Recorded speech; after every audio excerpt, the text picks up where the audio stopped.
Bedroom ప్రాబ్లమ్ని మీరు చెప్పుకోవాలి అంటే మీరు క్లోజ్ ఫ్రెండ్కి కూడా చెప్పలేరు.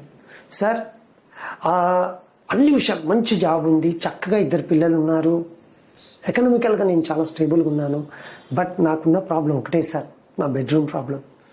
ఈ బెడ్రూమ్ ప్రాబ్లం ఏ విధంగా ఉంటుందనేది డిఫరెంట్ పర్సన్స్కి డిఫరెంట్ రకాలుగా ఉంటుందండి. కానీ సార్, ఇంట గెలవలేక రచ్చ గెలిచాను వినే డైలాగ్ నాకే వర్తించింది సార్, చాలామంది అంటూ ఉంటారండి.